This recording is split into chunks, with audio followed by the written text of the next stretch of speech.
Ini, kau sampaikan dulu ke teman-temanmu pakai bahasa kau sana. Sudah paham. Berarti kau paham semua? Kau paham? Paham? Kau ngerti bahasa Indonesia? Saya Malaysia tuh.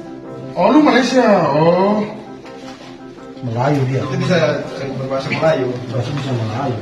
Anggota Komisi 1 DPR RI Kristina Aryani menyesalkan adanya temuan pengungsi Rohingya memasuki wilayah Nusa Tenggara Timur dengan membawa KTP palsu yang diduga dibuat di kota Medan. Hal itu menunjukkan pengawasan terhadap pengungsi sangat lemah termasuk kinerja birokrasi pemerintahan yang mengeluarkan KTP.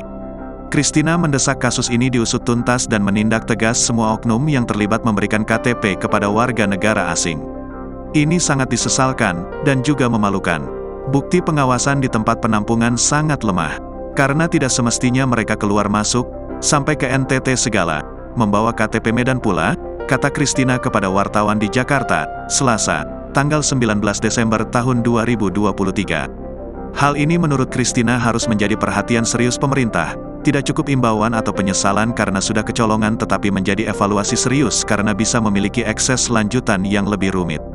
Kalau pengawasan lemah, KTP dipermainkan, lalu itu menjadi modal mereka bekerja di Indonesia, sementara rakyat kita masih banyak yang menganggur.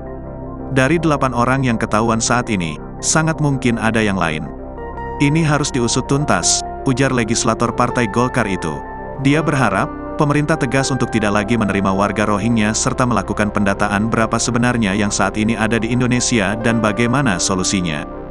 Diketahui, tim pengawasan orang asing Polres Belu, Nusa Tenggara Timur menangkap 8 pengungsi Rohingya di Desa Takirin, Kecamatan Tasifeto Timur, Kabupaten Belu, Nusa Tenggara Timur.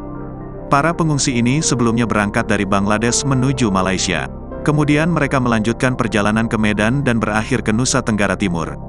Saat diperiksa petugas, mereka mengaku telah tinggal di NTT selama 2 pekan.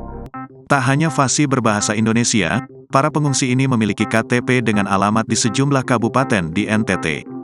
KTP itu mereka buat di Medan dengan membayar Rp300.000 setiap orang. Mereka mengaku memasuki Indonesia untuk mencari pekerjaan. Download Tribun X sekarang, menghadirkan lokal menjadi Indonesia.